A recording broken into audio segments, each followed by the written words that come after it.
Quelques minutes après avoir installé mon fils de 8 ans, Léo, et ma fille de 6 ans, Zuri, dans une voiture qui les attendait, je suis revenu vers la maison que mon mari venait de nous ordonner de quitter.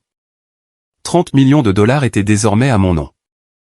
L'acte de propriété d'une tour de bureau à Manhattan reposait dans mon sac à main.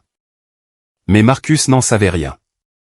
Il se techniquement sur notre porche aux côtés de la femme de son frère, Sarah, avec les papiers du divorce éparpillés à leurs pieds et son Range Rover blanc écrasant les fleurs que j'avais plantées avec nos enfants. Signe, dit Marcus. Puis prends les enfants et sors de chez moi. Sarah souriait comme si elle avait déjà pris les mesures de ma chambre pour de nouveaux rideaux. Il n'y a plus de place pour une parasite ici. Pendant 7 ans, ce mot m'avait fait me sentir toute petite. Cet après-midi-là, il m'a fait sourire. Le visage de Marcus se crispa. Qu'est-ce qui est drôle? Je regardais au-delà de lui vers la porte d'entrée, puis vers la Maybach noire qui tournait dans notre rue. À l'intérieur se trouvait l'avocat qui savait ce que Marcus avait volé et les documents qu'il croyait que personne ne trouverait jamais. Tu as fait une erreur, dis-je. Tu as essayé de me jeter dehors avant d'apprendre ce que je possède. Sarah cessa de sourire. Marcus jeta un coup d'œil vers la voiture qui approchait, et pour la première fois depuis que je l'avais épousée, je vis de l'incertitude sur son visage. Ni l'un ni l'autre ne savaient que 3 choses s'étaient produites ce matin-là. Ils allaient apprendre ces 3 choses sur ce Porsche. 3 semaines plus tôt, Marcus m'avait interrogé au sujet de fraises. Il était 7h15 un mardi matin à Atlanta. Je retournais des œufs dans une poêle tandis que Zuri chantait pour elle-même à la table de la cuisine et que Léo cherchait à l'étage la chaussure qu'il perdait au moins 2 fois par semaine. Marcus était assis en bout de table dans un costume bleu marine, fixant sa tablette. « Sarafina, dit-il, explique-moi ça. » Il tourna l'écran vers moi. Des dépenses d'épicerie de 142,18 $ avaient été entourées en rouge. « De la nourriture, dis-je. Le saumon que tu as demandé, des fruits pour le déjeuner des enfants, du lait, des légumes et de la lessive. 142 $ pour des fruits et du poisson pour 4 personnes. » Il se renversa sur sa chaise avec le sourire patient qu'il utilisait chaque fois qu'il voulait faire passer la cruauté pour de la raison. C'est pour cela que je gère l'argent. Tu vois une carte et tu supposes que le compte se renflouque tout seul. Mes factures de conseil ont payé le tuteur de Léo et la gymnastique de Zuri ce mois-ci. Je comprends l'argent. Il leva 2 doigts pour mimer des guillemets autour du mot « conseil ». Tu réponds à des courriels entre 2 machines de linge. Je gère des portefeuilles d'une valeur de plusieurs centaines de millions. Ne prétendons pas que ce sont des contributions égales. Avant la naissance de Zuri, je travaillais 60 heures par semaine dans une agence de communication de crise. Marcus m'avait encouragé à partir, promettant que le travail en freelance à la maison apporterait de la stabilité à notre famille. Au fil du temps, la stabilité était devenue une carte de crédit domestique avec une limite qu'il contrôlait. Nos économies avaient été transférées vers des comptes dont lui seul avait les mots de passe.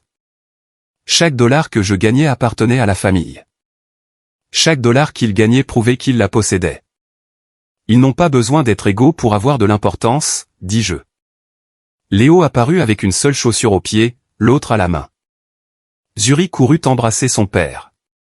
Marcus changea instantanément. Il sourit, embrassa ses cheveux et fit un check à Léo. Voilà mes champions, prêts à rendre leur papa fier. Ils hochèrent la tête. Il pouvait devenir un père aimant dès que quelqu'un entrait dans la pièce. En récupérant sa mallette, il passa derrière moi et baissa la voix. Sois plus responsable aujourd'hui. Je vérifierai le compte ce soir. Puis il m'embrassa sur la joue pour les enfants et partit. Léo me regarda fixer la porte fermée. Tu es triste, maman? Les œufs fument. Ce n'était pas le cas. J'avais passé des années à renommer ce que Marcus faisait.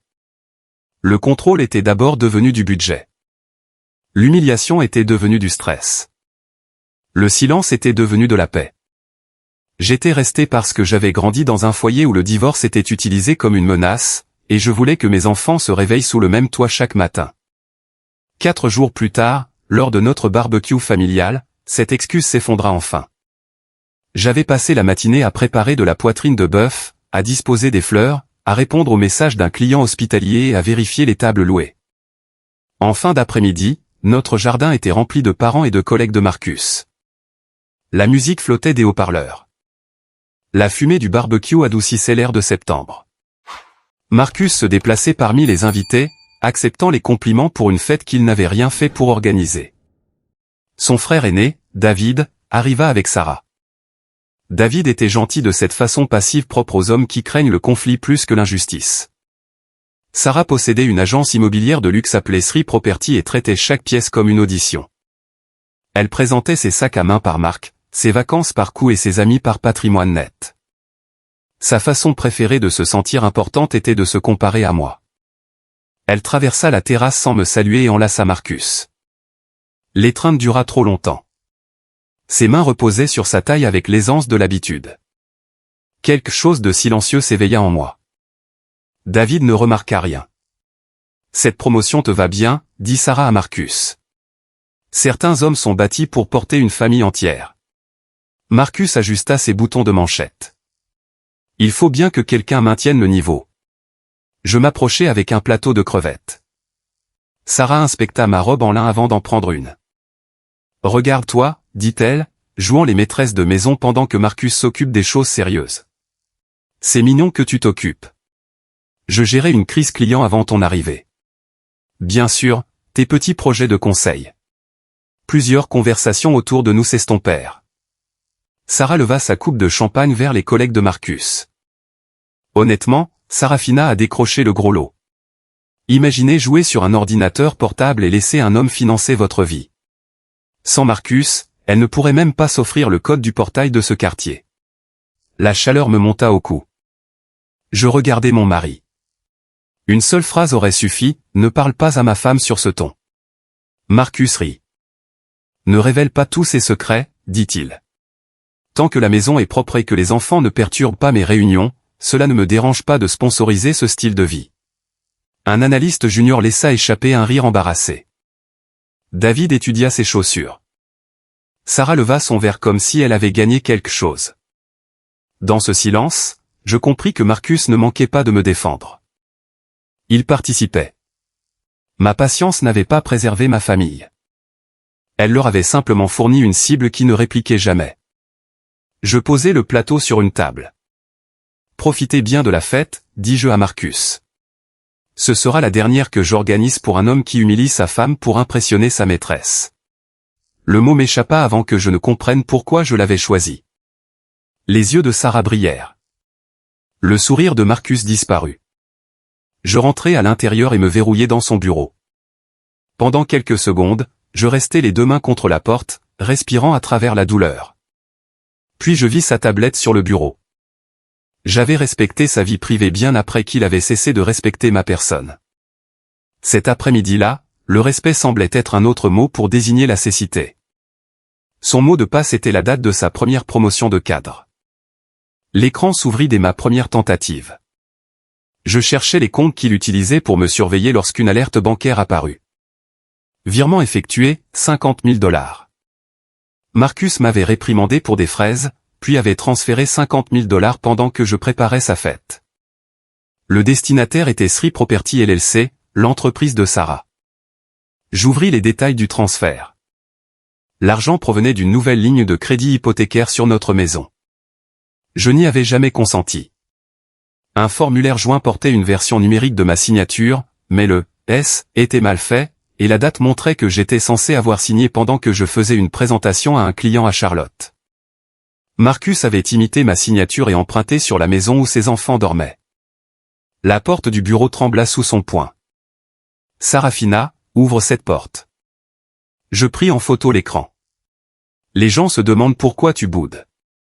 J'envoyai la photo à une ancienne adresse de courriel privé, supprimai la notification d'envoi, verrouillai la tablette et la replaçai là où je l'avais trouvée.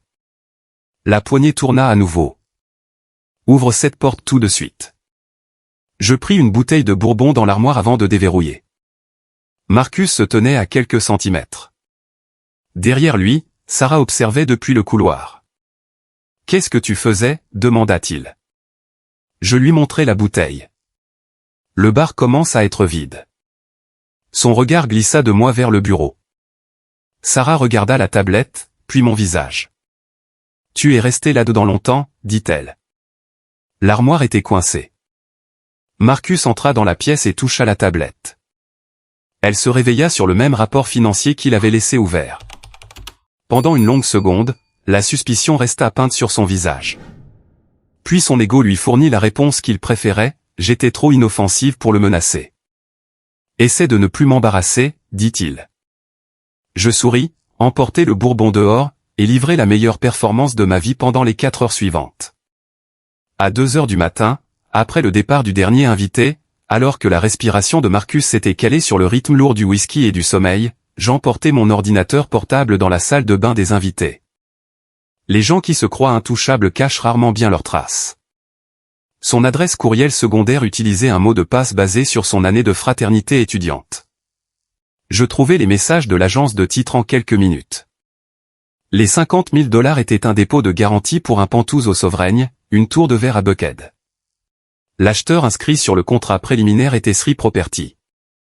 Les courriels en dessous n'étaient pas de la correspondance professionnelle. J'ai hâte que nous ayons notre propre chez nous, avait écrit Sarah. Je suis fatigué des halls d'hôtel et de devoir rentrer retrouver David. Marcus avait répondu, l'argent a été versé. J'ai juste besoin que Sarafina signe le contrat post-nuptial. Ensuite, je pourrai me débarrasser de ce poids mort sans rien perdre. Il y avait des reçus d'hôtel remontant à 2 ans, des factures de bijoux, des photos, des messages se moquant de David et de moi. Un échange évoquait une demande de garde exclusive des enfants, non pas parce que Marcus les voulait, mais parce que me menacer de les perdre m'inciterait à accepter une somme dérisoire. Pendant un instant, le sol se déroba sous mes pieds. J'atteignis les toilettes juste avant d'être malade. Je m'agenouillai sur le carrelage, une main sur la bouche, et me donnai 60 secondes pour m'effondrer. Je regardai l'horloge de la salle de bain. À la fin de la minute, je me lavai le visage, retournai à l'écran et commençai à sauvegarder l'épreuve. Mon travail m'avait appris que la panique détruit l'information. J'exportais les courriels avec leurs métadonnées, téléchargeais les formulaires de prêt, les factures d'hôtel et les confirmations bancaires sur une clé chiffrée, et notais comment et quand je les avais trouvés. Puis j'envoyais des copies à un compte dont Marcus ignorait l'existence. La porte de la chambre s'ouvrit. Je me figeai. Sarafina. Ses pas traversèrent la moquette. Je refermai l'ordinateur portable, le glissai sous une serviette pliée et tirai la chasse d'eau. « Pourquoi es-tu réveillé » demanda-t-il à travers la porte verrouillée. « Les crevettes ne sont pas passées. » Il essaya de tourner la poignée. Je l'aimais verrouillée. « Ouvre. Donne-moi 1 minute. » Tu as verrouillé la salle de bain. Je regardais l'ordinateur portable sous les serviettes, le cœur dans la gorge. Je ne pensais pas que tu voulais me voir être malade. Silence. Puis ses pas s'éloignèrent. Quand je retournai au lit, il se tourna vers moi et posa un bras sur ma taille. La familiarité de ce geste me parut plus obscène que la colère. « Ne m'accuse plus jamais de quoi que ce soit en public, murmura-t-il. Alors ne m'en donne pas l'occasion. » Ses yeux s'ouvrirent. Je gardai une respiration régulière. Après quelques secondes, il sourit sans chaleur. « Tu ne saurais même pas quoi faire d'une occasion. » Il s'endormit, persuadé de m'avoir fait rentrer dans le rang. Je fixai l'obscurité et compris que mon mariage avait pris fin bien avant que je ne le découvre. Ce qui restait était une bataille pour savoir si Marcus détruirait la sécurité de mes enfants en partant. Il me croyait piégé. Il ne savait pas que le jeudi suivant, un homme qu'il qualifiait de vieil ermite sans le sou allait s'éteindre à Harlem et me léguer le pouvoir de tout révéler. L'appel arriva pendant que je préparais le café. « Parle-je à Sarafina Cole » demanda un homme. « Oui. Je m'appelle Harrison Sterling. Je représentais votre oncle Elias. J'ai le regret de vous annoncer qu'il s'est éteint dans son sommeil la nuit dernière. » Je me serrai contre l'îlot de cuisine. L'oncle Elias était le seul membre de la famille qui ne m'avait jamais demandé à quoi ressemblait ma vie avant de décider si elle était respectable. Quand j'avais abandonné un cursus universitaire choisi par mes parents pour m'orienter vers la communication, il m'avait envoyé un stylo plume accompagné d'un mot, une vie écrite par quelqu'un d'autre ne ressemblera jamais à la tienne. Quand j'avais commencé le freelance, il m'avait envoyé des livres sur la négociation. Il se souvenait des anniversaires des 2 enfants et préférait les photos imprimées car les écrans, disait-il, rendaient les souvenirs temporaires. Était-il seul? Sa gouvernante l'a trouvé. Le médecin pense à une crise cardiaque. Il n'a pas souffert. Des questions de succession nécessitent votre présence à New York. Pouvez-vous voyager demain? J'ai dit que oui. Marcus entra alors que je raccrochais. Il s'arrêta devant la machine à expresso et m'observa. Qu'est-ce qui ne va pas encore? L'oncle Elias est mort. Je dois aller à New York demain. Il soupira. Un vol de dernière minute pour un enterrement, Sarafina? Cet homme vivait dans une maison délabrée et prenait le métro. Ce qu'il laisse ne couvrira même pas le billet d'avion. Je n'y vais pas pour l'argent. Bien sûr que non. Il n'y en a pas. C'est bien ce que je dis. Je ne vais pas dépenser $700 pour que tu ailles trier l'appartement d'un accumulateur compulsif. J'utiliserai mon compte de conseil. Il posa sa tasse. Cet argent appartient à ce foyer. J'ai failli lui demander pourquoi l'argent que je gagnais appartenait au foyer alors que les $50 000 empruntés sur notre maison appartenaient à Sarah. Je me suis retenu. Ce silence lui fit plisser les yeux. Que allais-tu dire? Que j'y vais. Ce n'est pas négociable. Son agacement se mua en quelque chose de plus froid. Alors organise la garde des enfants. Je ne vais pas annuler des réunions car ta famille n'a pas su s'organiser. Et ne t'attends pas à ce que je vienne te chercher à l'aéroport. Il partit sans me demander si j'allais bien. Pendant le vol vers le nord, le chagrin et la colère se disputaient en moi. Je me souvenais des vestes en tweed d'Elias, de son thé à la menthe et de son fauteuil en cuir élimé près d'un mur de livres. Marcus le jugeait pauvre parce qu'il n'affichait pas sa richesse. Sarah l'aurait dédaigné pour la même raison.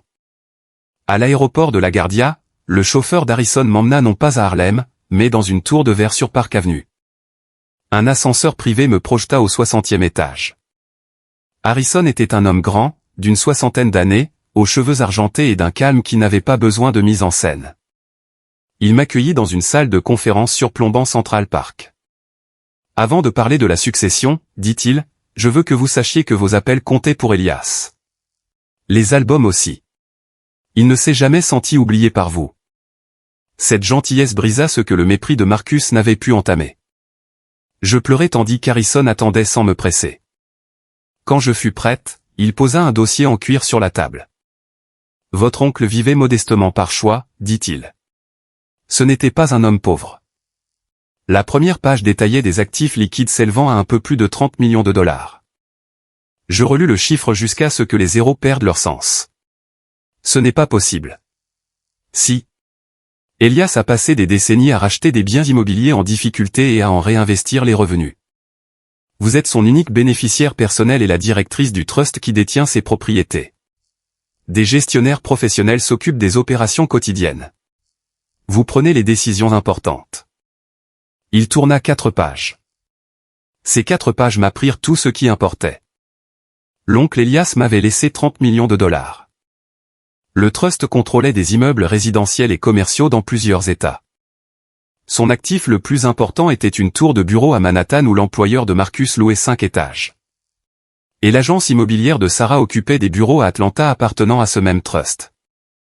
Des bureaux qui accusaient 63 jours de retard de loyer. Attendez, dis-je, je possède l'immeuble où travaille mon mari? Le trust le possède. Vous contrôlez le trust. Harrison me remit une lettre écrite de l'écriture serrée de mon oncle. Ma chère Sarafina, commençait-elle. Si tu lis ceci, c'est que j'ai épuisé mes anniversaires. Je te laisse cela parce que tu m'as aimé quand tu n'attendais rien. Ne t'en sers pas pour parler plus fort que les gens cruels.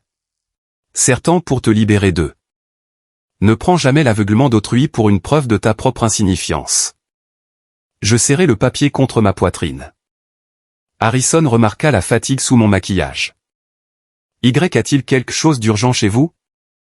Pendant des années, j'avais protégé les apparences de mon mariage. Ce jour-là, j'ouvris mon ordinateur portable et lui montrai l'emprunt falsifié, la liaison, le dépôt pour le Pentouse et le plan de Marcus pour me faire signer un contrat post-nuptial. Harrison lut sans m'interrompre. Quand il eut fini, il referma l'ordinateur. Ne l'affrontez pas tout de suite. Ne signez rien sans votre propre avocat. Votre héritage peut rester séparé, mais seulement si nous gérons cela correctement. Plus important encore, la signature et le transfert d'argent nécessitent une enquête indépendante. Je ne veux pas que cet argent serve à me venger, dis-je. Je veux que la vérité soit établie. Je veux que mes enfants soient protégés. Alors laissez les preuves faire le travail.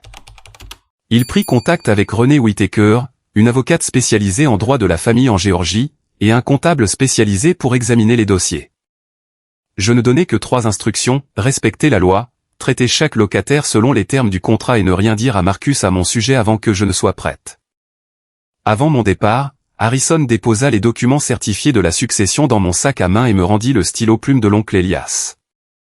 Elias l'avait gardé toutes ces années. Je refermai mes doigts sur le corps noir usé.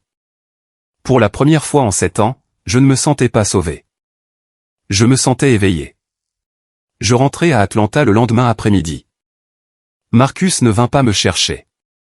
Un taxi me déposa devant notre maison où il m'attendait dans le salon d'apparat avec du whisky et une pile de papier. Il ne me demanda rien sur les obsèques. Il ne me demanda pas comment l'oncle Elias était mort. Il ne me demanda pas si j'avais hérité de quoi que ce soit. « Assieds-toi » dit-il. « Nous devons protéger mes actifs. » Il posa un contrat post-nuptial sur la table basse. Aldridge se restructure. Les cadres supérieurs sont vulnérables en cas de litige d'entreprise. Cela sépare nos actifs et nos dettes sur le papier. Cela te protège, toi et les enfants, si jamais on s'en prend à moi. Le mensonge était assez fluide pour trahir une répétition. Tu sépares nos finances. Rien ne change à la maison, je continue de financer le foyer. Cela dit simplement, ce qui est à mon nom est à moi, ce qui est au tien est à toi. Et aucun des conjoints n'est responsable des dettes privées de l'autre. Je veux qu'un avocat l'examine. Il me fixa. Quel avocat as-tu les moyens de t'offrir? Un de mes clients utilise un service juridique. Si cet accord me protège, tu devrais te réjouir d'un examen indépendant. Sa mâchoire se crispa. Refuser en aurait trop révélé, et il croyait toujours qu'aucun avocat ordinaire à ma portée ne pourrait le menacer. Tu as jusqu'à demain soir. Il monta son verre à l'étage. J'attendis que la porte de la chambre d'amis se referme pour photographier chaque page et les envoyer à Renée. Elle m'appela à 6 heures le lendemain matin. Marcus a caché un piège là-dedans, dit-elle, mais il s'est aussi piégé lui-même. En termes clairs, le contrat post-nuptial exige que chacun de nous déclare toutes ses dettes et jure qu'aucun argent commun n'a été détourné. Marcus avait caché la ligne de crédit hypothécaire falsifiée et le dépôt du Pentouse. Renée protégea mon héritage, précisa que les dettes secrètes appartenaient au conjoint qui les avait créées, et envoya les révisions à l'avocat de Marcus. Marcus les approuva sans les lire car il croyait que je n'avais rien à protéger. Le lendemain matin, un notaire itinérant s'assit à notre table à manger. Marcus tourna directement les pages jusqu'à la dernière. « As-tu lu les révisions ?» demandai-je. Mon avocat l'a fait. Arrête de dramatiser un document standard. Et tu as déclaré toutes tes dettes? Il leva les yeux. La question resta en suspens entre nous. Quelle dette te cacherais-je? C'est ce que demande le document. Ses yeux restèrent ancrés dans les miens pendant qu'il signait.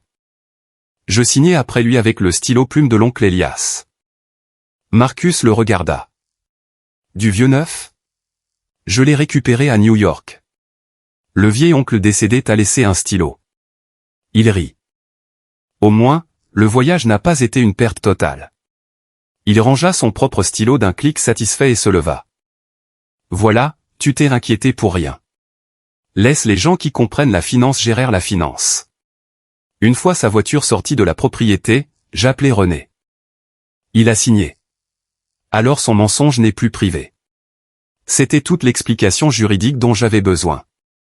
Le reste devint une suite de questions: qui avait copié ma signature? D'où venaient les 50 000 $ avant que le prêt immobilier ne soit débloqué? Qu'est-ce que Marcus avait déplacé d'autre sur les comptes qu'il contrôlait? Et quand savait Sarah? Tandis que des professionnels cherchaient des réponses, je restais assez proche de mon mari pour observer sa confiance grandir. Pendant 9 jours, je préparais le petit déjeuner, répondis aux appels de clients, signais les papiers scolaires et écoutais Marcus décrire son importance. Il croyait que le contrat post-nuptial avait levé le dernier obstacle entre lui et Sarah. Il devint imprudent. Le jeudi, un fleuriste livra 2 douzaines de roses blanches. « C'est pour moi » demanda Zuri en sautillant à côté de la boîte. La carte disait « Bientôt, nous n'aurons plus à nous cacher ». Elle était signée « M ». Marcus entra dans le hall pendant que je la lisais. Ses pas s'arrêtèrent. Qui a envoyé ça? Je lui tendis la carte. Pendant une demi-seconde, la panique se peignit sur son visage. Puis il fronça les sourcils comme s'il était offensé pour moi. C'est un client qui dépasse les bornes. Un client qui signe avec ton initiale? Elle me pourrait être n'importe qui. Le directeur de l'hôpital s'appelle Michael. Il a 68 ans, est marié à un homme prénommé Robert, et envoie des factures, pas des fleurs. Marcus s'empara de la carte. Je vais m'en débarrasser. Tu ne devrais pas encourager ce genre de choses. Je ne l'encourage pas, alors pourquoi souris-tu? Je ne m'en étais pas rendu compte, car celui qui les avait envoyés venait de commettre une erreur. Il emporta les fleurs vers le garage. Son téléphone se mit à sonner avant qu'il n'atteigne la porte. Il regarda l'écran et rejeta l'appel. Il sonna à nouveau. « Tu ne vas pas répondre à Sarah ?» demandai-je. Il se retourna si brusquement que de l'eau s'échappa du vase. « Comment sais-tu que c'est Sarah ?» Son nom s'affiche à l'écran. Il baissa les yeux. C'était le cas. Elle a un client chez Aldridge. Bien sûr. Pour le reste de la soirée, Marcus m'observa. Je sentais son attention me suivre dans la cuisine et dans l'escalier. À 22 heures, pendant que je me brossais les dents, il apparut dans l'encadrement de la porte de la salle de bain. « Donne-moi ton téléphone. » Je croisai son regard dans le miroir. « Pourquoi ? » Parce que c'est moi qui paie la facture. Mon compte de conseil paie ce téléphone. Tout ce que tu gagnes est de l'argent commun. Donne-le-moi. Le téléphone sécurisé qu'Harrison m'avait donné était verrouillé dans ma voiture. Mon téléphone ordinaire ne contenait rien, mais Marcus ne devait pas le savoir. Non. C'était un petit mot, mais dans notre mariage, il résonna comme une explosion. Il entra dans la salle de bain. « Qu'est-ce que tu caches ? » « Tu as exigé mon téléphone sans explication, dis-je. J'ai dit non. Une femme qui n'a rien à cacher n'a pas besoin de vie privée. Cette règle s'applique-t-elle au mari ? Son visage se durcit. Cette attitude a commencé après New York. Est-ce que ce vieil oncle inutile a mis quelque chose dans son testament ? Tu as dit qu'il n'y avait rien à léguer. Réponds-moi. Il m'a laissé un stylo. Tu l'as vu. La vérité était techniquement présente, ce qui rendait le mensonge plus facile à soutenir. Il tendit la main vers le téléphone posé près de l'évier. Je le pris avant lui. « Ne fais pas ça, dis-je. » Il s'arrêta. Pendant une seconde, nous fûmes assez proches pour que je sente l'odeur de menthe de son haleine. Marcus n'avait pas l'habitude de la résistance. Cela le déconcerta plus que de la colère. Puis Léo l'appela depuis le couloir. Maman, j'ai encore fait le cauchemar. Marcus recula et changea d'expression avant que notre fils n'apparaisse. J'allai vers Léo. Marcus resta dans la salle de bain à observer. Le cauchemar parlait d'une maison qui glissait dans un lac. Léo se tenait dans le couloir de l'étage, sa couverture sur les épaules, essayant d'être courageux car il croyait qu'à 8 ans, on était trop vieux pour pleurer. Je l'emmenai dans sa chambre et m'assis à ses côtés. « Est-ce que les maisons peuvent vraiment disparaître ?» demanda-t-il. « Pas comme ça. Papa a dit que la banque pouvait prendre la maison si on gaspillait l'argent. » Je restai immobile. Quand a-t-il dit cela? Quand je voulais aller au camp scientifique. Il a dit, ta mère dépense trop et nous devons tous faire des sacrifices. Marcus avait utilisé la peur de se retrouver sans abri pour refuser un camp à $300 à un enfant tout en empruntant sur cette même maison pour s'offrir un pantouse. Écoute-moi, dis-je. Les problèmes d'argent des adultes ne sont jamais de ta faute. Et peu importe l'immeuble où nous vivons, toi, Zuri et moi aurons toujours un foyer. Je te le promets. Et papa? La question me fit mal car je n'avais pas encore la réponse. Ton père est responsable de ses choix. Ma responsabilité est de te garder en sécurité. Je restai jusqu'à ce qu'il s'endorme. Quand je retournai dans notre chambre, Marcus fouillait le tiroir où je gardais mes cahiers professionnels. Tu as perdu quelque chose? Il referma le tiroir. Un bouton de manchette dans tes carnets. Tu as déplacé des affaires après le barbecue. Je m'appuyai contre la porte. As-tu dit à Léo que la banque pouvait prendre la maison parce que je gaspillais l'argent? Marcus ne parut pas embarrassé. Les enfants doivent comprendre les conséquences. Il a 8 ans et est déjà plus doué avec les chiffres que toi. Je pensais à l'emprunt falsifié et sentis quelque chose en moi devenir froid et précis. Un jour, dis-je, il comprendra exactement ce qui est arrivé à cette maison. Les mains de Marcus s'arrêtèrent sur la poignée du tiroir. C'est une menace? C'est la promesse de ne pas lui mentir éternellement. Je pris un oreiller et allai dans la chambre d'Amy avant qu'il ne puisse répondre. Le lendemain matin, Sarah m'attendait près de ma voiture au moment de déposer les enfants à l'école. Elle portait un pantalon crème, des lunettes sombres et l'air satisfait de ceux qui confondent accès et victoire. Des parents s'agitaient autour de nous, portant des sacs à dos et des tasses de café. Elle savait que je ne ferais pas de scène à cet endroit. Les roses devaient arriver à mon bureau, dit-elle. Mon assistant s'est trompé d'adresse. Alors tu devrais embaucher un meilleur assistant. Marcus m'a dit que tu avais rendu les choses gênantes. C'est votre liaison qui a rendu les choses gênantes. Le fleuriste n'a fait qu'apporter de la clarté. Son sourire s'estompa. Fais attention à tes accusations. Tu n'as pas les ressources pour un procès en diffamation. C'est pour cela que tu es venu? Pour protéger ta réputation? Je suis venu parce que les femmes comme toi deviennent imprévisibles lorsqu'elles réalisent qu'un homme les a dépassées. Elle retira ses lunettes. Il n'y avait aucune honte dans ses yeux, seulement de l'impatience. Marcus a besoin d'une égale, poursuivit-elle. Il a besoin de quelqu'un qui comprend des cercles dans lesquels tu n'entreras jamais. Tu devrais accepter un arrangement raisonnable avant qu'il ne décide de demander la garde des enfants. Est-ce que David sait que tu rends visite à mon mari la nuit? Le prénom frappa exactement là où je l'entendais. Sa bouche se crispa. David a cessé d'être mon mari de manière significative il y a des années. Il porte tous les jours la montre que Marcus lui a offerte à Noël dernier. Il appelle encore ta mère le dimanche. Je pense que la réalité pourrait le surprendre. Elle s'approcha. Si tu lui dis avant que nous soyons prêts, Marcus s'assurera que tu partes sans rien. Nous. Pour la première fois, elle réalisa qu'elle l'avait admis à haute voix. Je gardais un visage neutre, bien que l'enregistreur caché dans ma veste captura chaque mot. Sarah se reprit rapidement. Personne ne te croira. Ils savent ce que tu es. Et qu'est-ce que je suis? Dépendante, émotive, reconnaissante quand tu es intelligente. Tu as oublié Parasite. Son sourire revint. Ça aussi. Elle s'éloigna sans remarquer le voyant rouge sous le bord de ma poche. Je m'assis derrière le volant après son départ et écoutai l'enregistrement une fois. Mes mains tremblaient, non pas de peur, mais sous le choc d'entendre la cruauté formulée sans phare. Sarah ne m'avait pas volé Marcus. Elle s'était jointe à lui dans une histoire où mon silence prouvait leur supériorité. Mon téléphone sécurisé sonna.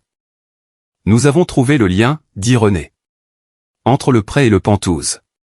Entre le Penthouse et l'employeur de Marcus, il a déplacé des fonds réservés d'un client pour maintenir le dépôt de garantie actif, puis les a remplacés lorsque le prêt falsifié a été débloqué. Son entreprise va devoir mener une enquête. Peut-il m'accuser? Il peut dire ce qu'il veut. Les dossiers disent le contraire. Envoyé par la voie officielle. N'implique pas l'immeuble de l'oncle Elias ni le bail. Déjà séparés. Sarafina, une fois que cela commence, tu ne peux pas contrôler jusqu'où cela ira. Je regardais la fenêtre de la classe de Léo. Des planètes en papier pendaient derrière la vitre. J'avais passé 7 ans à me contrôler pour que Marcus ne subisse jamais de conséquences. Je dis, j'ai fini de faire cela. De retour à la maison l'après-midi, je trouvais Marcus dans la cuisine. Il n'était jamais là avant 18h. À 14h30, il se tenait près de l'îlot avec mon ordinateur portable ouvert. Ton mot de passe a changé, dit-il. Mon estomac se noie. Pourquoi essaies-tu d'entrer dans mon ordinateur? Des factures manquent sur le compte du foyer. Mes factures de clients ne sont pas sur cet ordinateur. Alors le déverrouiller devrait être facile. La clé de preuve chiffrée était dans le bureau de René. L'ordinateur portable ne contenait que du travail client, mais une icône de navigateur sécurisé pouvait inviter des questions. Tu n'as pas le droit de fouiller dans les dossiers confidentiels de mes clients. J'ai tous les droits. Cet ordinateur a été acheté pendant notre mariage. Tout comme ton téléphone. Donne-le-moi. Ses yeux s'aiguisèrent. J'avais brisé l'ancien schéma à nouveau. Normalement, il formulait l'exigence et je me défendais. Cette fois, je laissais sa propre règle lui faire face. Il referma lentement l'ordinateur portable. Je ne sais pas à quel jeu tu penses jouer. Moi non plus. C'est toi qui as créé les règles. Les obsèques t'ont changé. Non, elles m'ont rappelé qui j'étais avant toi. Il me fixa et je vis le calcul remplacer la colère. Puis il sourit. Nous devrions sortir ce soir. Rien que tous les deux. Cela fait trop longtemps. Cette soudaine douceur m'effraya plus que les éclats de voix. J'ai du travail. Annule-le. Je vais réserver chez Beaumont. Je ne peux pas si, tu le peux. Il s'approcha et glissa une mèche de cheveux derrière mon oreille comme si les 7 dernières années ne s'étaient pas produites. Quoi que tu me reproches, nous pouvons l'arranger, dit-il. Tu sais que je prends soin de toi. Je pensais à Sarah près de ma voiture ce matin-là. Je pensais à la signature falsifiée, aux roses et aux cauchemars de Léo. Toujours? Il m'embrassa sur le front. Le geste était identique à celui qu'il avait fait après avoir signé le contrat post-nuptial chez Beaumont. Ce soir-là, Marcus joua le mari qu'il avait été lors de notre rencontre. Il commanda le vin que j'aimais avant que la maternité ne rende chaque préférence coûteuse. Il s'enquit de mes clients. Il se souvint d'une plaisanterie de notre deuxième rendez-vous. Pendant 20 minutes, je pus voir l'homme qui avait autrefois apporté du café à mon agence pendant une crise nocturne et m'avait dit que mon esprit était la première chose qu'il aimait. Puis son téléphone s'éclaira sous la table. Sarah, je m'en suis occupé. Elle ne soupçonne rien. Il le posa face cachée. Qu'est-ce que l'oncle Elias t'a laissé, demanda-t-il. Nous y voilà. Des souvenirs, quelques livres, le stylo. Pas de biens immobiliers. Tu as dit que sa maison à Harlem se détériorait. Ce n'est pas une réponse. Je posai ma fourchette. Pourquoi cela t'intéresse-t-il? Le contrat post-nuptial dit que l'héritage est séparé. Parce que les conjoints ne se cachent pas d'argent. L'hypocrisie était si totale que j'ai presque ri. M'as-tu caché de l'argent, Marcus? Son verre de vin s'arrêta à mi-chemin de sa bouche. Non. Alors nous sommes d'accord. Les conjoints ne devraient pas faire cela. Il but et m'étudia par-dessus le bord du verre. La chaleur disparut du dîner. Au dessert, il consultait son téléphone chaque minute. Un homme d'Aldridge l'appela 2 fois. Marcus rejeta les 2 appels et me dit que le bureau pouvait survivre une soirée sans lui. Je savais que l'enquête avait commencé. Pas lui. Sur le chemin du retour, la pluie brillait sur le pare-brise. Marcus gardait une main sur le volant et l'autre sur son téléphone. Sarah te dit que tu l'as menacée à l'école, dit-il. Sarah s'est approchée de moi. Elle essayait de se rendre utile en me disant que tu me retirerais mes enfants si je n'acceptais pas un arrangement. La voiture dévia vers la ligne de séparation avant qu'il ne la corrigeât. Elle a dit ça? Sa question était trop rapide. Le ferais-tu? Faire quoi? Utiliser Léo et Zuri pour faire pression sur moi. Il serra le volant. Un tribunal examinerait quel parent peut offrir de la stabilité. Tu veux dire de l'argent? Je veux dire la réalité. Tu as des revenus irréguliers, pas de bureau, et aucune idée de ce que coûte notre vie.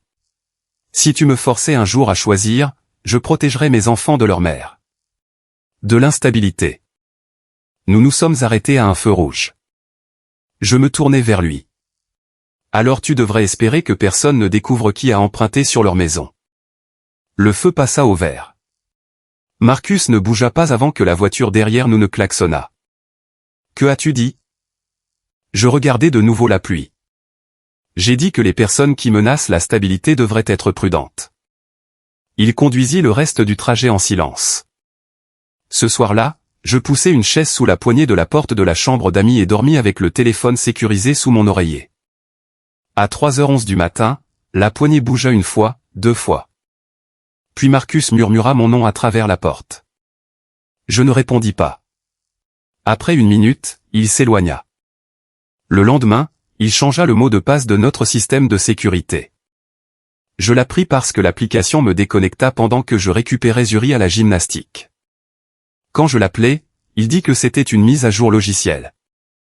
Envoie-moi le nouveau code. Je le ferai quand je rentrerai. Envoie-le maintenant. Pourquoi es-tu si difficile? Parce que mes enfants vivent derrière ce portail. Il raccrocha. Madame Reynolds nous laissa entrer par son jardin latéral. 30 minutes plus tard, Marcus envoya enfin un code à 6 chiffres suivi d'un message « Vois comme la vie est facile quand tu coopères ». Je transmis le tout à Renée. Elle m'appela immédiatement. Je veux que toi et les enfants soyez dans un endroit sûr. Si je pars maintenant, il le saura. Alors nous planifions le départ avant qu'il ne t'en impose un. Nous avons choisi le lundi. Je garderai la routine des enfants inchangée pendant le week-end. Renée se tiendrait prête si Marcus tentait de m'enfermer dehors ou de déplacer la maison. L'équipe d'Harrison poursuivrait ses démarches ordinaires concernant le loyer impayé de Sarah. Aldridge prendrait sa propre décision au sujet de Marcus. Je ne demandais aucune prévision. Connaître chaque conséquence à l'avance ne me rendrait pas plus en sécurité. Cela m'inciterait seulement à confondre les plans avec les faits.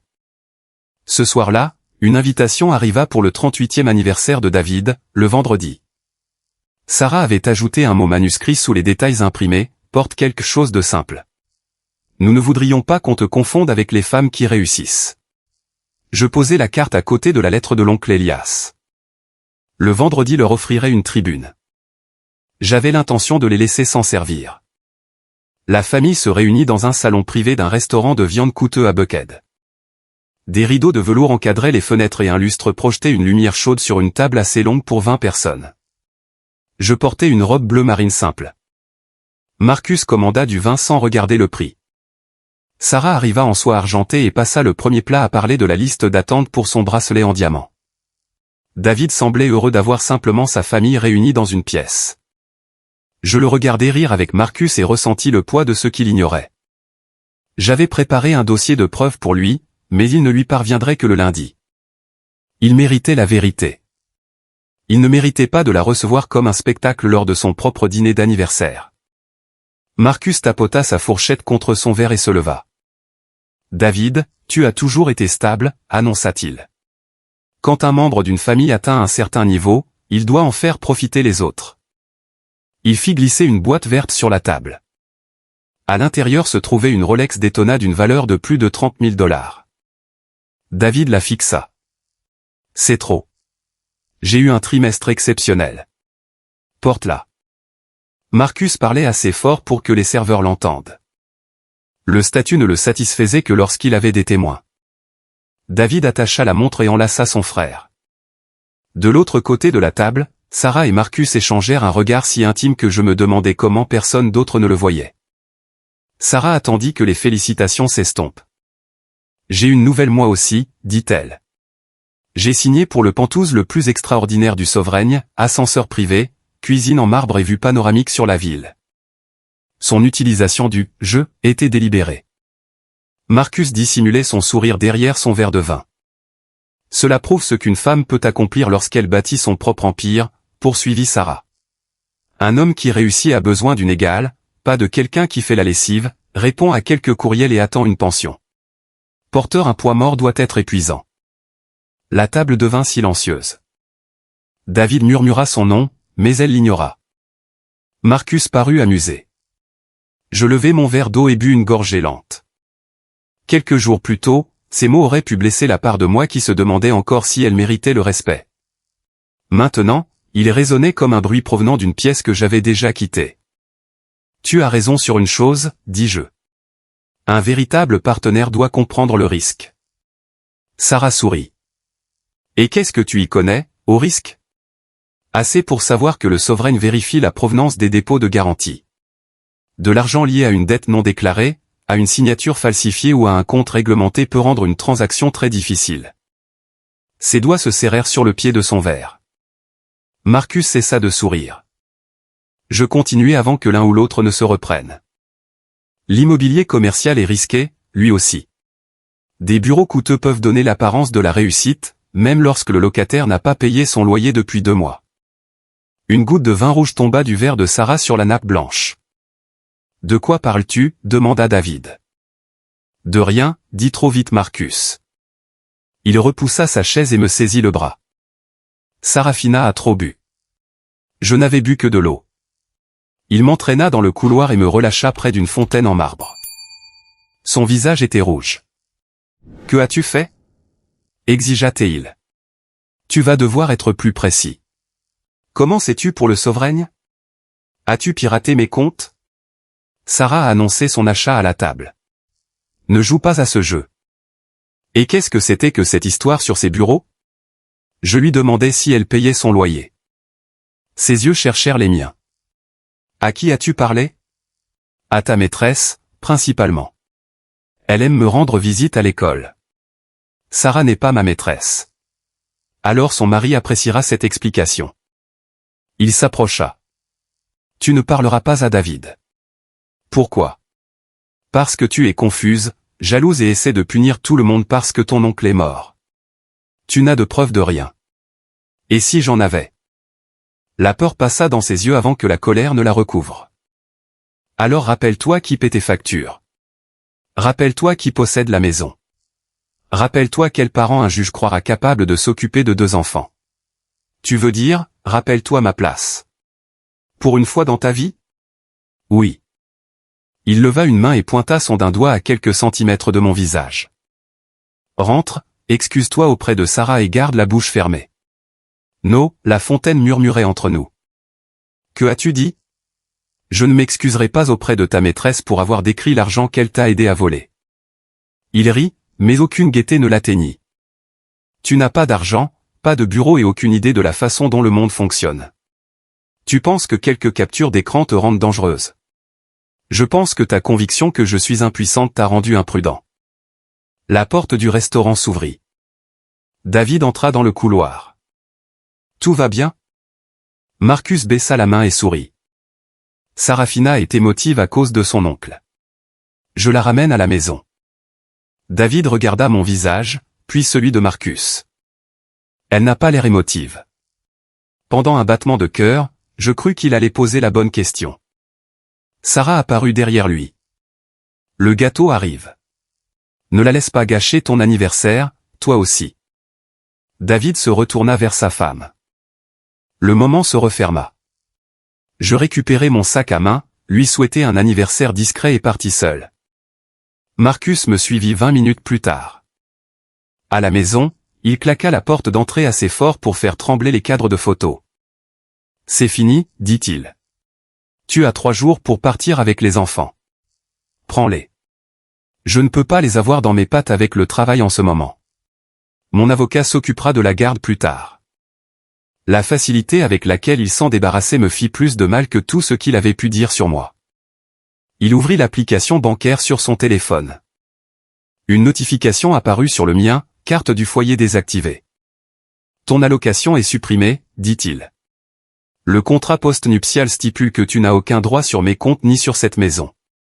Lundi soir, je veux que tes clés soient sur le comptoir. Tu ordonnes à tes enfants de partir avec un préavis de 3 jours. Je supprime une influence instable. Si tu coopères, je paierai peut-être un motel pour une semaine. Il m'observa, guettant la terreur. Très bien, dis-je. Sa bouche se crispa. Très bien. Si tu me veux partir lundi, je serai prête lundi.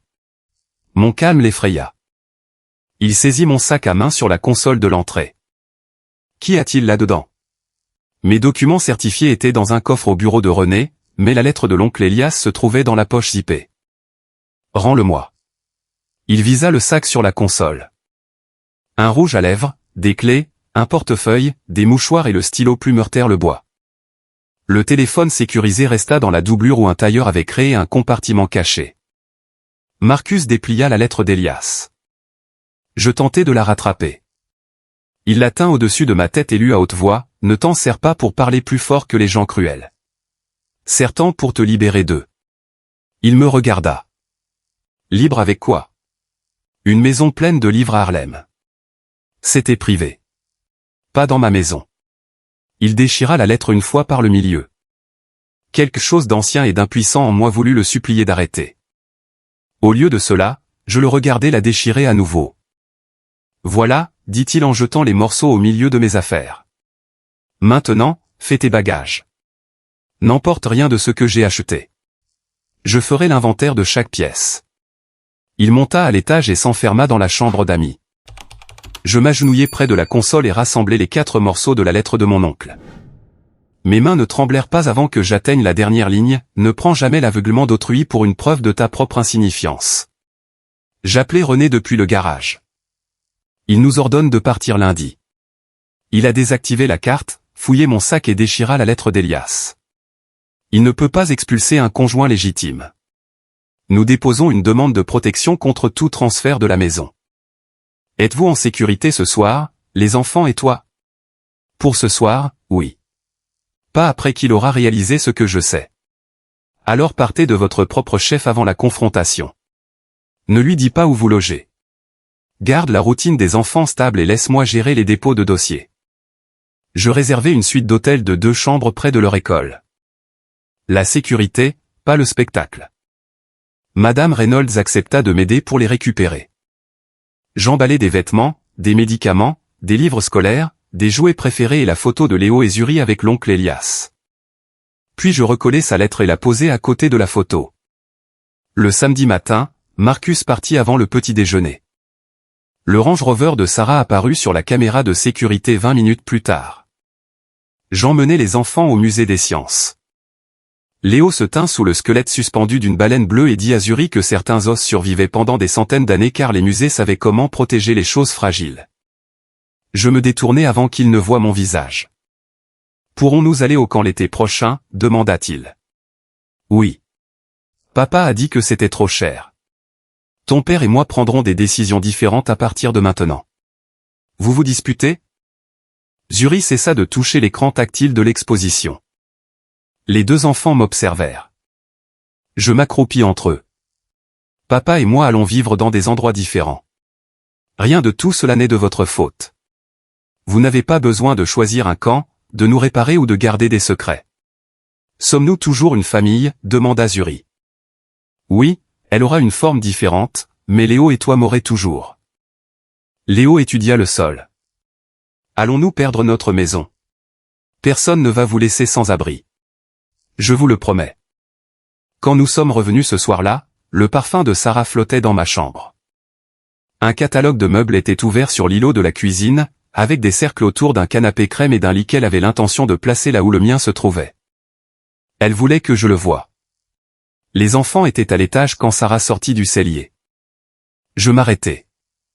Je croyais que tu étais parti. Elle portait l'une des chemises blanches de Marcus par-dessus sa robe. Il est allé chercher du champagne. Je suis resté pour aider à organiser. Dans mes vêtements. Son regard glissa vers la valise près de l'escalier. Bien. Tu fais tes bagages. Éloigne-toi de l'escalier. Ou quoi? Tu vas appeler la police et expliquer que ta belle-sœur est en visite dans la maison familiale? Je leur demanderai pourquoi tu portes la chemise de mon mari devant ses enfants. Son expression vacilla. Il pense que j'aide avec les fournitures de fête, dit-elle. Il n'y a pas de fête. Il y en aura une après lundi. Elle s'approcha et baissa la voix. Marcus m'a dit que tu n'avais rien hérité. Cette petite mise en scène au dîner était pathétique. Les captures d'écran que tu as volées ne changeront pas le contrat post-nuptial. Dès la semaine prochaine, ce sera ma maison. Tu devrais vérifier si le souverain veut toujours de ton argent. Son assurance se fait là une demi-seconde. Que as-tu fait? Je souris.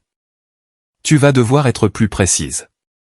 Les mots que Marcus avait utilisés au dîner avaient meilleur goût dans ma bouche. La porte du garage commença à se lever. Sarah recula. Tu te crois maligne, mais quand Marcus en aura fini avec toi, même David croira que c'est toi qui as causé tout cela. Lundi devrait être instructif pour tout le monde. Elle me fixa. Qu'est-ce qui se passe lundi? J'emportai la valise à l'étage sans répondre. Marcus m'interrogea après minuit. Que as-tu dit à Sarah? Elle était dans ma cuisine avec ta chemise. Que espérais-tu que nous discutions? Elle a renversé du vin sur sa robe. Naturellement, tu as menacé son entreprise. Je lui ai dit de vérifier sa transaction. Il bloqua la porte de la chambre. Comment sais-tu quoi que ce soit sur sa transaction? Parce que vous laissez tous les deux des documents dans ma maison. Ma maison jusqu'à lundi, apparemment. Ses yeux se plissèrent. Qu'est-ce qui se passe lundi? Je laissai le silence répondre. Il scruta mon visage, puis adoucit sa voix. Sarafina, si quelqu'un te conseille, il ne comprend pas ce qu'il risque. Je peux encore rendre les choses faciles. Signe la demande de divorce sans te battre. Je te donnerai 20 000 $ et 6 mois de loyer. Pour 7 ans de mariage et 2 enfants? Pour abandonner une vie que je n'ai pas construite? Je regardais la chambre que j'avais peinte pendant ma grossesse, les rideaux que j'avais choisis et les photos de famille que j'avais installées. Mais l'offre par écrit. Il prit cette réponse pour de la soumission. Le soulagement détendit ses épaules. Je savais que tu serais raisonnable. Il m'embrassa sur la joue et partit appeler Sarah. Le dimanche passa comme le calme au centre d'une tempête. J'emmenai les enfants chez Madame Reynolds pendant que je transportais nos derniers bagages.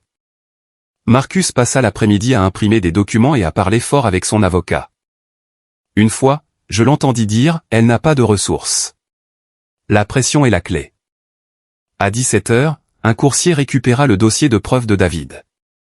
J'y avais inclus les rapports sur la liaison et l'argent lié à Sarah, mais rien qui ne visât simplement à l'humilier. La vérité n'avait pas besoin de cruauté.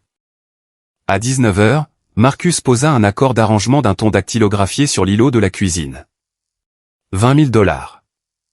Aucun droit sur la maison. Aucune pension alimentaire. Il déciderait du moment où je verrais les enfants après avoir établi une résidence adaptée pour eux. Tu as dit que je pouvais les emmener. Mon avocat dit que cela pourrait mal paraître. Alors maintenant, tu veux la garde. Je veux un levier, dit-il, réalisant alors qu'il avait parlé honnêtement. Nous nous sommes fixés du regard. Merci, dis-je. Pourquoi? Pour avoir enfin utilisé le bon mot. Je photographiai l'accord et sa note manuscrite, puis le laissai non signé. Le lundi matin, 3 choses se produisirent. Marcus n'en savait rien. J'avais l'intention de faire en sorte qu'il en soit ainsi. À 14 h 30, je récupérai Léo et Zuri à l'école. Un chauffeur de confiance attendait au coin de notre rue pour les emmener à l'hôtel. « Pourquoi n'allons-nous pas à la maison ?» demanda Léo. « Parce que papa et moi devons parler avec des avocats. »« Tu as peur ?» Les enfants voient plus de choses que les adultes ne veulent l'admettre. Je l'embrassai sur le front. « Je suis prudente. Ce n'est pas la même chose. » Zuri m'entoura le cou de ses 2 bras. « Reviens avant le dîner. »« Je le ferai. » Je regardais leur voiture tourner le coin, puis je me dirigeai seul vers la maison. Le Range Rover blanc de Sarah chevauchait la bordure de mon parterre de fleurs. Marcus attendait sur le porche dans son costume bleu marine. Sarah était appuyée contre la colonne à ses côtés, tenant les papiers du divorce. Ils s'étaient installés comme des modèles dans une publicité pour la victoire. Sarah jeta les papiers avant que je n'atteigne les marches. « Signe-les, dit-elle. Récupère les vêtements que Marcus t'autorise à garder. Il n'y a plus de place pour une parasite ici. » Marcus croisa les bras. « Mon avocat a déjà déposé la demande. Tu as signé le contrat post-nuptial, alors ne perds pas de temps à te battre. Emmène les enfants dans l'appartement de ton ami et pars ce soir. » La demande réclamait l'usage exclusif de la maison et me décrivait comme financièrement irresponsable. Elle ne disait rien de sa liaison, de l'emprunt falsifié ou du fait qu'il avait ordonné à ses enfants de partir. Je souris. « Qu'est-ce qui est drôle ?» lança Marcus. « L'assurance. Vous en avez tous les deux beaucoup pour des gens qui n'ont pas vérifié leur téléphone. » Sarah rit. « Tu te retrouves sans abri et tu fais des blagues. C'est embarrassant. » Non, Sarah. Ce qui est embarrassant, c'est d'annoncer la propriété d'une maison qu'un juge a ordonné à Marcus de ne pas transférer. Le bruit sourd d'un moteur nous tourna tous les 3 vers la rue. Une Maybach noire s'arrêta derrière le Range Rover de Sarah. Harrison en sortit avec René et un comptable spécialisé nommé Daniel Price. Ils portaient des mallettes de documents. Rien n'en était pressé. Harrison s'approcha de moi en premier. « Bonjour, mademoiselle Cole. Tout est en ordre. » Marcus reconnut les noms Sterling, Veil et Pierce sur son dossier. Dans le monde de Marcus, certains noms fonctionnaient comme des preuves avant que quiconque n'explique quoi que ce soit. « Qui sont ces gens ?» demanda-t-il. « Mes avocats, dis-je. Ceux que j'ai les moyens de m'offrir. » René lui remit l'ordonnance du tribunal. Monsieur Cole, vous avez reçu la notification. Vous ne pouvez pas vendre, transférer, emprunter sur la maison ni refuser l'accès de la résidence conjugale à votre épouse pendant que le tribunal examine le prêt contesté. Il y jeta à peine un coup d'œil. Le contrat post-nuptial me donne la maison. L'acte donne un intérêt aux deux conjoints, dit René. Et le contrat post-nuptial contient votre déclaration signée affirmant que vous avez déclaré toutes vos dettes. Vous avez dissimulé une ligne de crédit hypothécaire portant une signature falsifiée. Sarah fit un pas vers la porte. Cela n'a rien à voir avec moi. Ton entreprise a reçu l'argent, dis-je. Ton entreprise apparaît également sur les papiers de transfert que Marcus a tenté de déposer ce matin. Marcus tourna la tête vers moi. Comment sais-tu cela? Parce que l'agence de titres l'a rejeté. Son visage changea. Tu ne peux pas m'empêcher de refinancer ma propre maison. Non, dis-je, mais un juge le peut. Et l'entreprise qui détient désormais chaque dollar de dette sur cette propriété est contrôlée par le trust d'Elias Cole. Sarah laissa échapper un petit bruit d'incrédulité. Ton oncle décédé vivait à Harlem. C'est vrai. Il m'a aussi laissé 30 millions de dollars et le trust qui possède la tour de bureau à Manhattan. La tour où Aldridge Financial loue 5 étages, dis-je. Son téléphone se mit à vibrer. Il regarda l'écran. Le nom de son directeur général apparut, suivi d'appels manqués de la conformité, des ressources humaines et de la sécurité de l'entreprise. Réponds, dit Daniel. Ils essaient de te joindre depuis ce matin. Marcus rejeta l'appel. C'est indifférent de bail. Mon emploi n'a rien à voir avec son héritage. Exact, dit Daniel. Ton emploi a pris fin parce que tu as déplacé des fonds réservés d'un client pour maintenir actif le dépôt de garantie du Sovereign. Aldridge t'a licencié pour faute lourde à midi. Marcus se figea. Sarah le regarda. Qu'est-ce qu'il veut dire? Tu as déplacé des fonds de clients? Rien. Il bluffe. Le téléphone vibra à nouveau. Cette fois, Marcus répondit. Ici Cole. Il écouta. Le visage blanc se visa de ses couleurs par étapes.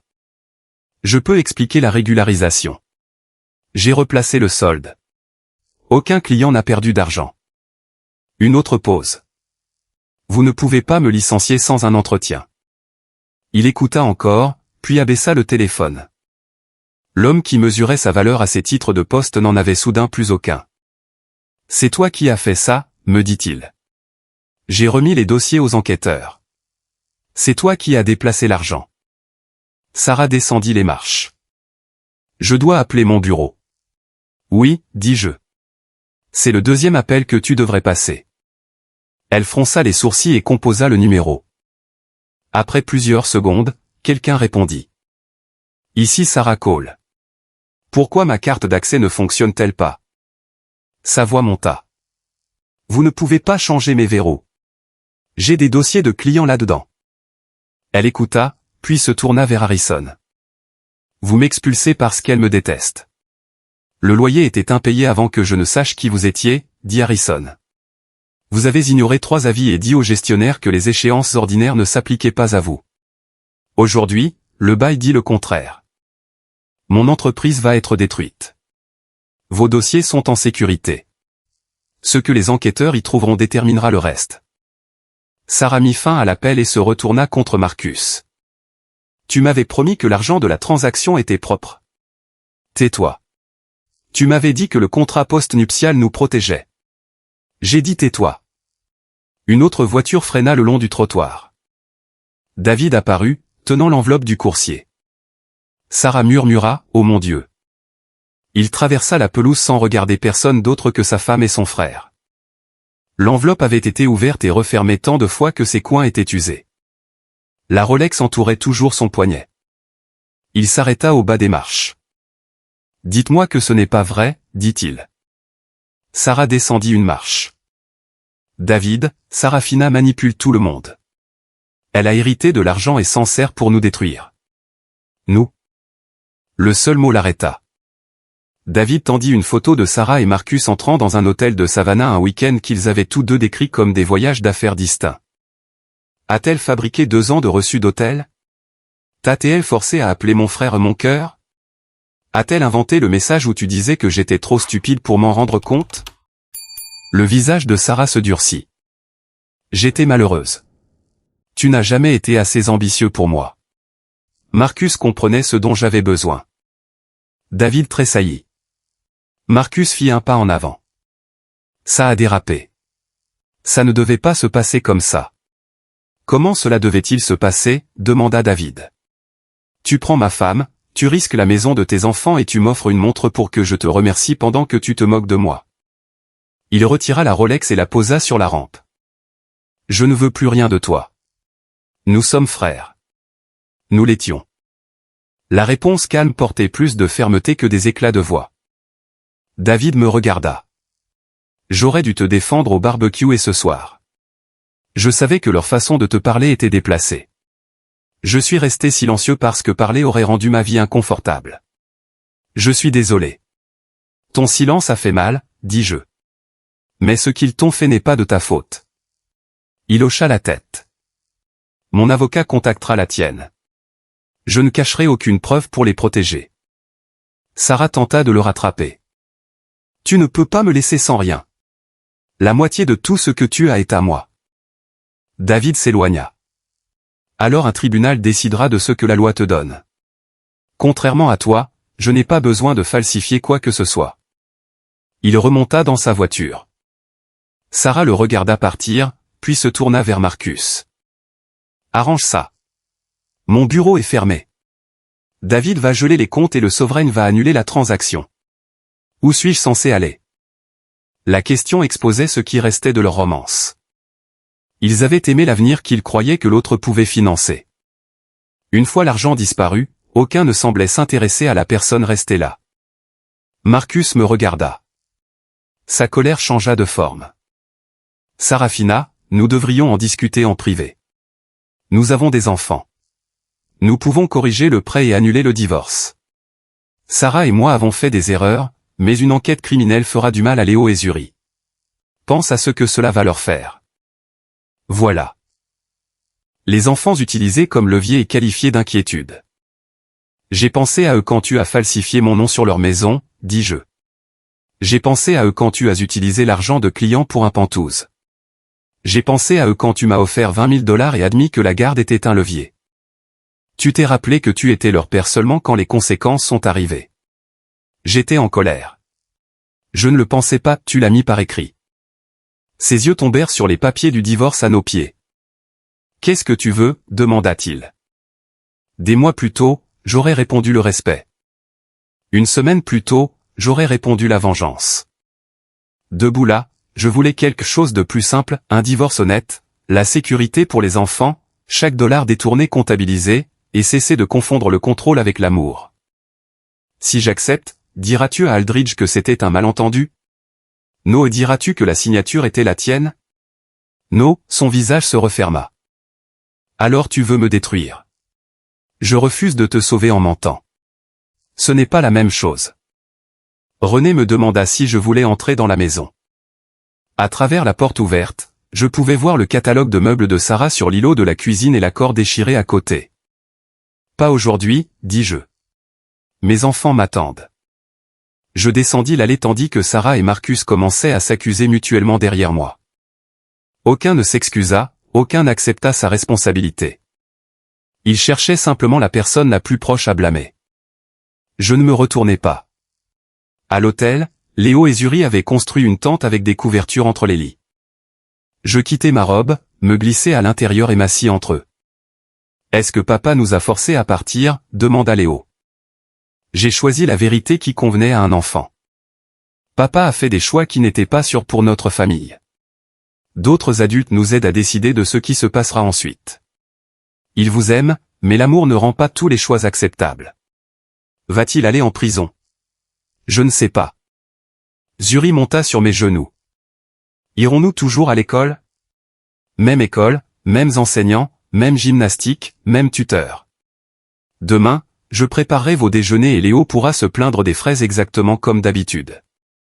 Cela arracha le premier sourire de la soirée. Les conséquences arrivèrent au cours des 6 mois suivants, mais je n'ai pas construit ma vie autour de leur observation. Marcus admit le prêt falsifié et le détournement de fonds de clients après que les dossiers numériques, les messages et les preuves notariales eurent rendu tout déni impossible. Il reçut une peine de prison, une obligation de restitution et une interdiction définitive d'exercer dans le secteur financier. Sarah perdit sa licence d'agent, le dépôt pour le pantouse et son mariage. David divorça d'elle et cessa de les protéger de la vérité. Les enfants et moi sommes restés à Atlanta jusqu'à ce que le divorce soit prononcé. La thérapie a aidé Léo à comprendre que notre foyer n'avait jamais dépendu de sa participation au camp scientifique. Zuri cessa de demander si chaque valise préparée signifiait un nouveau déménagement. Marcus leur écrivit sous la supervision d'un thérapeute. Savoir s'il avait changé se mesurerait sur des années, pas en une seule excuse. J'ai vendu la maison au lieu de la garder comme un monument. Lors de ma dernière matinée là-bas, je me scinde devant l'îlot de la cuisine où Marcus avait un jour surligné un ticket d'épicerie. La pièce paraissait plus petite sans lui en bout de table. Les maisons ne se souviennent de rien. Les gens décident de la signification des murs. L'été suivant, les enfants et moi avons déménagé à New York. J'ai choisi un appartement près d'un parquet d'une école qu'ils aimaient. Léo voulait assez d'espace sur les murs pour des cartes. Zuri voulait un siège près de la fenêtre. Je voulais une porte que personne ne pourrait utiliser comme une menace. Diriger le trust de l'oncle Elias était difficile. L'argent ne m'avait pas rendue experte, alors j'ai posé des questions, étudié après le coucher des enfants, et gardé des gestionnaires expérimentés autour de moi. Sur le mur à côté de mon bureau, j'ai encadré sa lettre avec les 4 déchirures toujours visibles à travers le verre. Un après-midi de pluie, Zuri posa un dessin sous le cadre. L'image nous montrait tous les 3 devant un immeuble avec trop de fenêtres. Léo avait ajouté des racines sous le trottoir, s'étendant plus largement que la tour au-dessus d'elle. L'oncle Elias disait que les racines poussent sans applaudissements, expliqua Léo. Je regardais mes enfants, puis la lettre réparée. 30 millions de dollars n'avaient pas créé ma valeur. La tour n'avait pas créé mon intelligence. Il m'avait donné des options, et les options révélaient ce que la peur avait passé des années à dissimuler. Pendant 7 ans, Marcus avait cru m'avoir enseveli sous les reçus, les mots de passe, les insultes et la peur. Ce qu'il n'avait jamais compris, c'est que d'en haut, être enterré et être planté peut avoir exactement la même apparence. La différence réside dans ce qui s'élève.